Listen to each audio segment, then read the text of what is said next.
Fourth and fifth graders. Today we're going to continue on with Matilda and read chapters 15 and 16.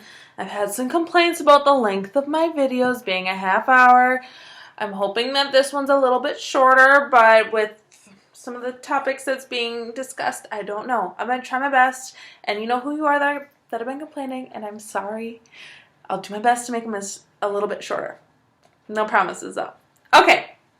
We had left off with the first miracle happening, which was Matilda staring at the glass and telling it to tip over, and then it did. So without touching it, her eyes, which she said felt like hands were reaching out of her eyes and lasers, knocked over this glass that spilled on Miss Trunchbull. Now, Matilda is the person that the Trunchbull kind of blames right away because she doesn't like Matilda because of Matilda's dad and what she's heard, and she has, she's out to get Matilda in a sense. She's targeting her.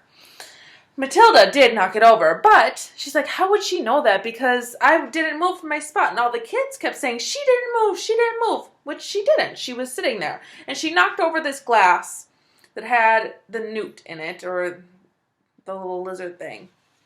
And Lavender picked it up and put it back in her pencil case to keep for later. And she's like, oh, I didn't mean for Matilda to get in trouble. So the first miracle is that she somehow was able to knock this glass over using her eyes. Which is strange. Wasn't expecting this if you've never heard the story before. But, something interesting. So the next chapter, chapter 15, is called The Second Miracle. Matilda did not join the rush to get out of the classroom. After the other children had all disappeared, she remained at her desk, quiet and thoughtful. She knew she had to tell somebody about what happened with the glass. She couldn't possibly keep a gigantic secret like that bottled up inside her. What she needed was just one person, one wise and sympathetic grown-up who could help her to understand the meaning of this extraordinary happening. So think, would you be able to keep it to yourself that you were able to knock this glass over? I know for me personally, I'd be like, no, I want to tell my mom and I want to tell my best friend. I would want to tell those two people and be like, can you believe this happened? And I'd probably want to tell Mrs. Sybil too, for those of you who know her.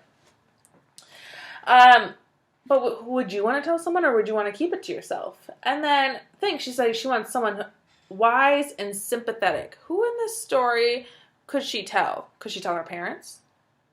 Do they seem wise, super smart and sympathetic, caring about how she feels?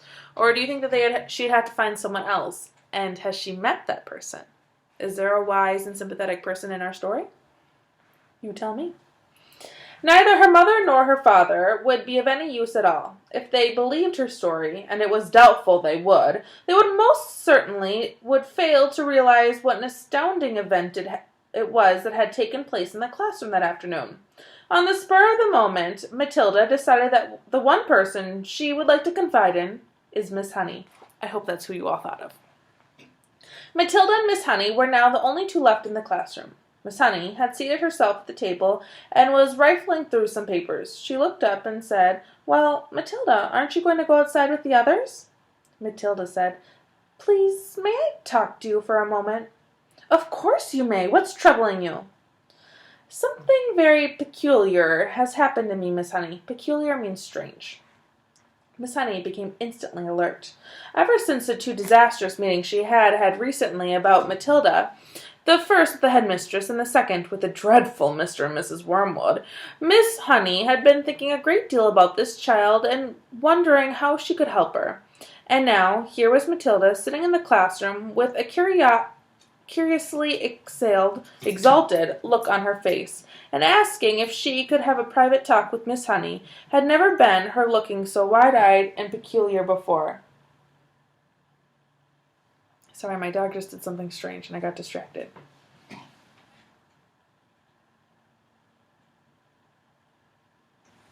Sorry. He's still doing something strange. Just like I'm sure you all get distracted by things at home, I'm the same. Let's get back to Matilda. Yes, Matilda, she said. Tell me, what has happened to you that is so strange? Miss Trunchbull isn't going to expel me, is she? Matilda asked. Because it wasn't me who put that creature in her jug of water. I promise you it wasn't. I know it wasn't, Miss Honey said. Am I going to get expelled? I think not, Miss Honey said. The headmistress simply got a little overexcited, that's all. Good, Matilda said, but that isn't what I wanted to talk to you about. What do you want to talk to me about, Matilda? I want to talk to you about the glass of water with the creature in it, Matilda said. You saw it spilling all over Miss Trunchbull, didn't you? I did indeed. Well, Miss Honey, I didn't touch it. I never went near it. I know you didn't, Miss Honey said. You heard me telling the headmistress that it couldn't possibly have been you. Ah, but it was me, Miss Honey, Matilda said. That's exactly what I want to talk to you about. Miss Honey paused and looked carefully at the child. I don't think I quite follow you, she said. I got so angry at being accused of something I hadn't done that I made it happen. You made what happen, Matilda? I made the glass tip over. I still don't quite understand what you mean, Miss Honey said gently. I did it with my eyes, Matilda said. I was staring at it and wishing it would tip, and then my eyes went all hot and funny, and some sort of power came out of them, and the glass just toppled over. Miss Honey continued to look steadily at Matilda through her steel-rimmed spectacles, her glasses, and Matilda looked back at her just as steadily. I'm still not following you, Miss Honey said. Do you mean you actually willed the glass to tip over? Yes, Matilda said, with my eyes. Miss Honey was silent for a moment. She did not think Matilda was meaning to tell a lie. It was more likely that she was simply allowing her vivid imagination to run wild with her. You mean you were sitting where you are now and you told the glass to topple over. And it did. Something like that, Miss Honey, yes. If you did that, then it was just the greatest miracle a person has ever performed since the time of Jesus. I did it, Miss Honey. It is extraordinary, thought Miss Honey, how often small children have flights of fancy like this. She decided to put an end to it as gently as possible. Could you do it again? She asked, not unkindly. I don't know, Matilda said, but I think I might be able to. Miss Honey moved the now empty glass to the middle of the table. Should I put water in it? She asked, smiling a little. I don't think it matters, Matilda said.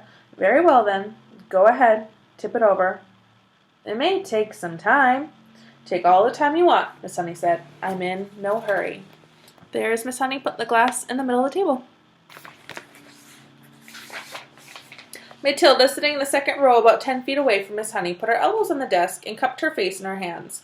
And this time she gave the order right away. Tip, glass, tip, she ordered, but her lips didn't move and she made no sound.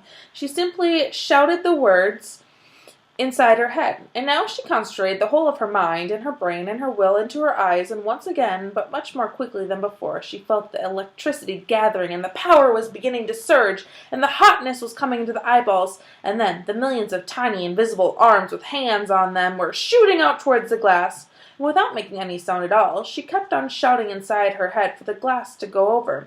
She saw it wobble. Then it tilted. Then it toppled right over and fell with a tinkle on the top of the table, not 12 inches from Miss Honey's folded arms. Miss Honey's mouth dropped open and her eyes stretched wide so you could see the whites all around. She didn't say a word. She couldn't. The shock of seeing the miracle performed had struck her dumb. She stared at the glass, leaning well away from it now as though it might be a dangerous thing. Then slowly she lifted her head and looked at Matilda. She saw the child white in the face, as white as paper, trembling all over, her eyes glazed, staring straight ahead and seeing nothing. The whole face was transfigured, the eyes round and bright, and she was sitting there speechless, quite beautiful in a blaze of silence. Miss Honey waited, trembling a little herself, watching the child as she slowly stirred herself back to consciousness. So there's Matilda staring, with her eyes wide, and then there's Miss Honey staring at the glass over in shock like, that just happened. And then suddenly, click, went her face into a look of almost seraphic calm. I'm all right, she said and smiled. I'm quite all right, Miss Honey, so don't be alarmed. You seem so far away, Miss Honey whispered, awestruck. Oh, I was flying past the stars on silver wings, Matilda said. It was wonderful. Miss Honey was still gazing at the child in absolute wonderment, as though she were the creation, the beginning of the world, the first morning. It went much quicker this time, Matilda said. It's not possible! Miss Honey was gasping. I don't believe it. I simply don't believe it. She closed her eyes and kept them closed for quite a while, and when she opened them again, it seemed as though she had gathered herself together. Would you like to come back and have tea at my house? She asked. Oh, I'd love to, Matilda said. Good. Gather up your things, and I'll meet you outside in a couple of minutes. You won't tell anyone about this thing that I did, will you, Miss Honey? I wouldn't dream of it, Miss Honey said. So Matilda was able to knock over a glass again, which is the second miracle. First miracle was knocking over and hitting Miss Trunchbull. Second miracle was recreating that. Miss Honey is shocked. She goes, oh my gosh, I can't believe this just happened. And I gotta say, if I was in Miss Honey's shoes and any of you came up to me and was like, I can knock over this glass with my eyes, I would not believe you at first. And then I would ask for proof, and I would be shocked when you do it. So I can completely understand, and I'm sure each and every one of you could understand that too. We've never seen anyone who was able to move things with their eyes. Chapter 16 is Miss Honey's cottage. Miss Honey joined Matilda outside the school gates, and the two of them walked in silence through the village high street. They passed the greengrocer with his windows full of apples and oranges, and the butcher with bloody lumps of meat on display, and chickens hanging up, and the small bank, and the grocery store, and the electrical shop. Then they came out to the other side of the village, onto the narrow country road where there were no people any more, and very few motor cars. And now that they were alone, Matilda all of a sudden became wildly animated. It seemed as though a valve had burst inside her, and a great gush of energy was being released. She trotted beside Miss Honey with the wild little hops, and her fingers flew as if she would scatter them to the four winds, and her words went off like fireworks with terrific speed. It was Miss Honey this and Miss Honey that, and Miss Honey I do honestly feel I could move almost anything in the world, not just tipping over a glass and little things like that. I feel I could topple tables and chairs, Miss Honey. Even when people are sitting in the chairs, I think I could push them over. And bigger things too, much bigger things than tables and chairs. I only have to take a moment to get my eye strong, and then I can push it. The strongness, at anything at all. So as long as I am staring at it hard enough, I have to stare at it hard enough, Miss Honey, very, very hard. And then I can feel it happening behind my eyes. And my eyes get hot, just as though they are burning, but I don't mind that in the least. And Miss Honey, calm yourself down, child, calm yourself down, Miss Honey said. Let us not get ourselves too worked up so early in the proceedings. So there is Miss Honey with Matilda, walking to Miss Honey's house, and Matilda's like going a mile a minute, talking about everything, and Miss Honey's like, take a chill pill, calm down for a second. But you do think it is interesting, don't you, Miss Honey? Oh, it's interesting, all right, Miss Honey said. It is more than interesting, but we must tread very carefully from now on, Matilda. Why must we tread carefully, Miss Honey? Because we are playing with mysterious forces, my child, that we know nothing about.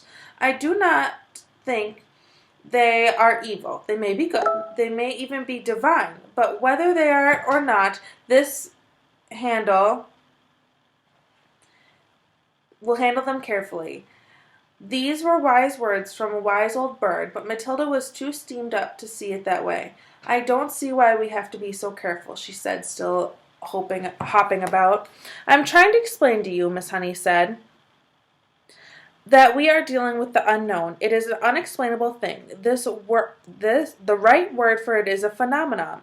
It's a phenomenon. Oh, I can't say that word. Phenomenon. That's a tricky word for me. It is quite possible that you are, Miss Honey said, but I'd rather you didn't think about yourself as anything in particular at the moment. What I thought we might do is explore this phenomenon a little further, just the two of us together, but make sure we take things very carefully at all times. You want me to do some more of it then, Miss Honey? That is all I am tempted to suggest, Miss Honey said cautiously. Goody good, Matilda said. I myself, Miss Honey said, am probably far more bowled over by what you did than you are. And I am trying to find such reasonable explanations. Such as what? Matilda asked. Such as whether or not it's got something to do with the fact that you are quite exceptionally precocious. What exactly does that word mean? Matilda asked. A precocious child, Miss Honey said, is one that shows amazing intelligence early on. You are an unbelievably precocious child. Am I really? Of course you are. You must be aware of that. Look at your reading. Look at your mathematics. I suppose you're right, Matilda said. Miss Honey marveled at the child's lack of conceit and self-consciousness.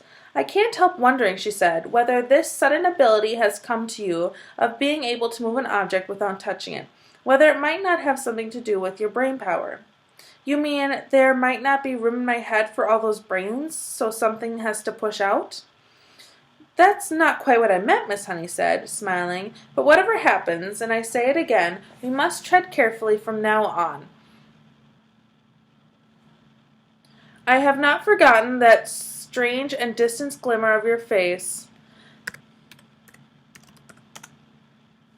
after you tipped over the last glass. Do you think doing it could actually hurt me? Is that what you're thinking, Miss Honey? It made you feel pretty peculiar, didn't it? It made me feel lovely, Matilda said. For a moment or two I was flying past the stars on silver wings. I told you that. And shall I tell you something else, Miss Honey? It was easier the second time, much, much easier. I think it's like anything else. The more you practice it, the easier it gets. Miss Honey was walking slowly so that the small child could keep up with her without trotting too fast, and it was very peaceful out there in the narrow road now that the village was behind them. It was one of those golden autumn afternoons. There were blackberries and splashes of old man's beards on the hedges, and the hawthorn berries were ripening scarlet for the birds, when the cold winter came along. There were tall trees here and there on either side, oak and sycamore and ash, and occasionally a sweet chestnut. Miss Honey, wishing to change the subject for the moment, gave the names of all these to Matilda, and taught her how to recognize them by the shape of their leaves and the pattern of the bark on their trunks. Matilda took all of this in and stored the knowledge carefully in her mind. They came finally to a gap in the hedge on the left-hand side of the road, where there was a 5-barred gate. This way, Miss Honey said, as she opened the gate and led Matilda through it and closed it again. They were now walking along a narrow lane that was no more than a rutted cart track. There was a high hedge of hazel on either side, and you could see clusters of ripe brown nuts in their green jackets. The squirrels would be collecting them all very soon, Miss Honey said, and storing them carefully in the bleak months ahead. You mean you live down here? Matilda asked. I do, Miss Honey replied, but she said no more. Matilda had never once stopped to think about where Miss Honey might be living. She had always regarded her purely as a teacher, a person who turned up out of nowhere and taught school, and then went away again. Do any of us children, she wondered, ever stop to ourselves and ask ourselves where our teachers go when school is over for the day? Do we wonder if they live alone, or if there is a mother at home, or a sister or a husband? Do you live all by yourself? Miss Honey asked. And that's probably a question I know that some of you have wondered in the past, and you know that I have my dog and cat, but now that all the teachers are home, you're seeing our houses for some of us, so you're kind of getting a little insight on what goes in your teachers' lives. Curious. Yes, Miss Honey said, very much so. They were walking over to the deep sun-baked mud tracks of the lane, and you had to watch where you put your feet if you didn't want to twist your ankle. There were a few small birds around in the hazel branches, but that was all. It's just a farmer-laborer's cottage, Miss Honey said. You mustn't expect too much out of it. We're nearly there. They came to a small green gate, half buried in the hedge on the right and almost hidden by the overhanging hazel branches. Miss Honey paused with one hand on the gate and said, There it is. That's where I live. So there they are, going towards the house. Matilda saw a narrow dirt path leading to the tiny red brick cottage. The cottage was so small it looked more like a doll's house than a human dwelling. The bricks it was built were old and crumbly and very pale red. It had a gray slate roof and one small chimney, and there were 2 little windows at the front. Each window was no larger than a sheet of tabloid paper, and there was clearly no upstairs to the place. On either side of the path there was a wilderness of nettles and blackberry thorns and long brown grass. An enormous oak tree stood overshadowing the cottage. Its massive spreading branches seemed to be enfolding and embracing the tiny building, and perhaps hiding it as well from the rest of the world. Miss Honey, with one hand on the gate, which she had not yet opened, turned to Matilda and said, A poet called Dylan Thomas once wrote some lines that I think of every time I walk up this path. Matilda waited, and Miss Honey, in a rather wonderful slow voice, began reciting the poem. Never and never, my girl riding far and near, in the land of the hearthstone tales and spell to sleep. Fear or believe that the wolf in the sheep-white hood, loping and bleeding, roughly and blithely, shall leap, my dear, out of a lair in the flocked leaves, in the dew-dipped year, to eat your heart in the house in the rosy woods. There was a moment of silence, and Matilda, who had never before heard great romantic poetry spoken aloud, was profoundly moved. "It's like music," she whispered.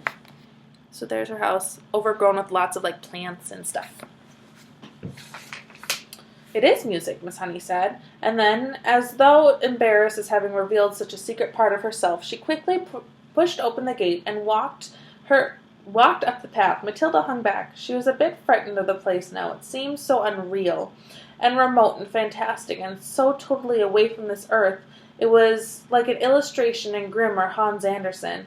It was the house where the poor woodcutter lived in Hansel and Gretel, and where Red Riding Hood's grandmother lived. It was the house of the 7 dwarfs and the 3 bears and all the rest of them. It was straight out of a fairy tale. "Come along, my dear," Miss Honey called back, and Matilda followed her up the path. The front door was covered with flaky green paint, and there was no keyhole. Miss Honey simply lifted the latch and pushed open the door and went in. Although she was not a tall woman, she had to stoop low to get through the doorway. Matilda went after her and found herself in what seemed like a dark, narrow tunnel. "You can come through the kitchen and help me make the tea," Miss Honey said, and she led the way along the tunnel into the kitchen. That is, if you could call it a kitchen. It was not much bigger than a good-sized clothes cupboard, and there was one small window in the back, with a sink underneath the window. But there were no taps under the sink. Against another wall there was a shelf, presumably for preparing food, and there was a single cupboard above the shelf.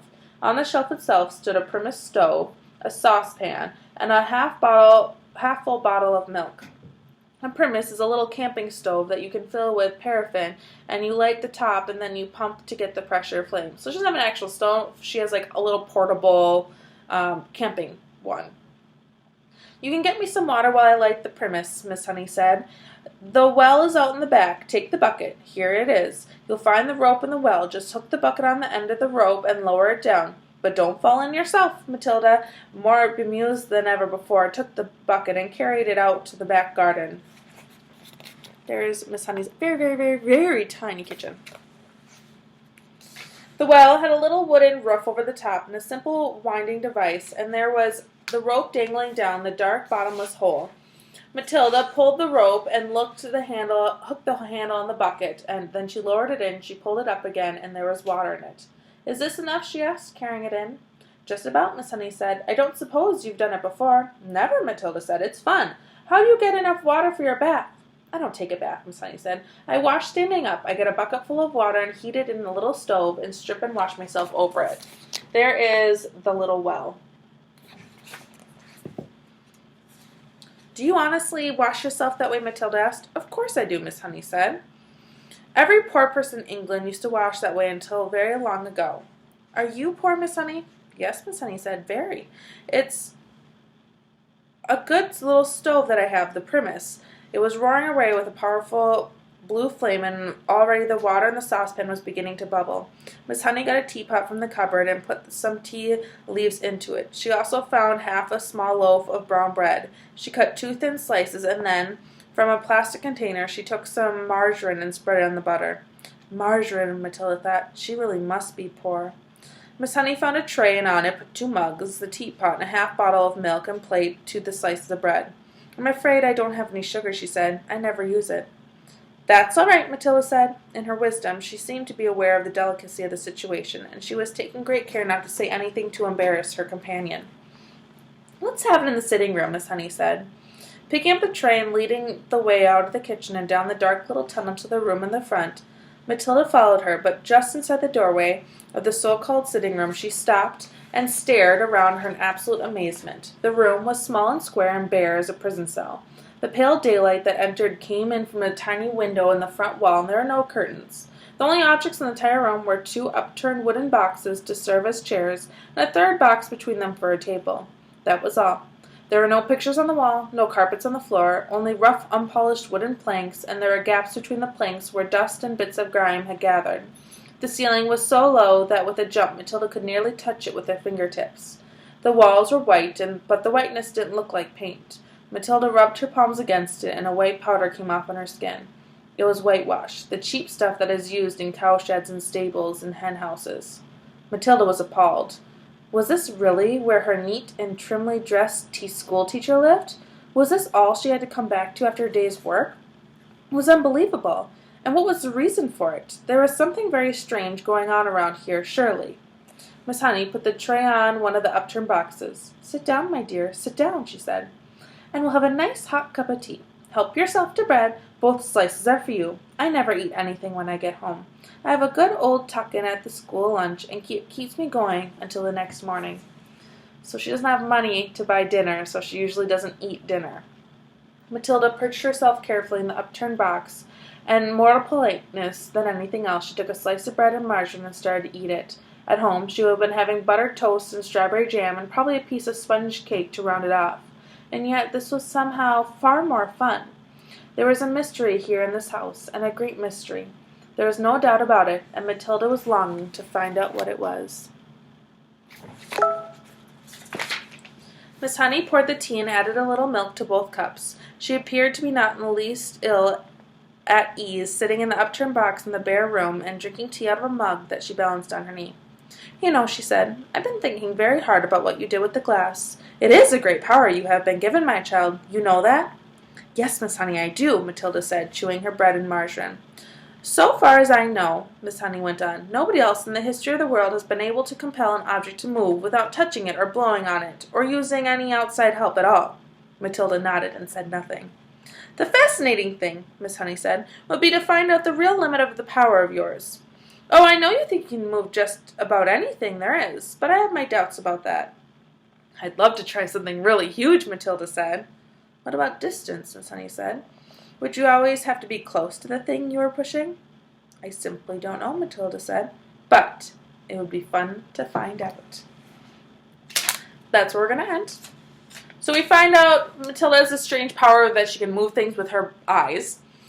And then we find out about Miss Honey that she doesn't have a lot of money. She's poor. She doesn't have any furniture. She has three boxes, which are 2 chairs and 1 is a table. She doesn't eat really at home. She eats what she has at lunch and then won't eat till the next day.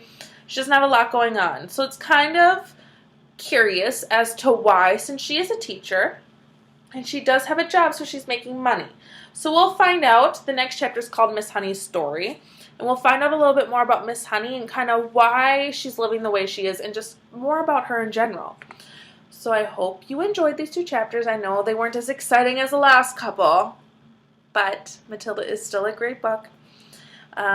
You'll be answering the questions for it in the coming days, so keep your eyes peeled out for that video. And if you have any questions, let me know.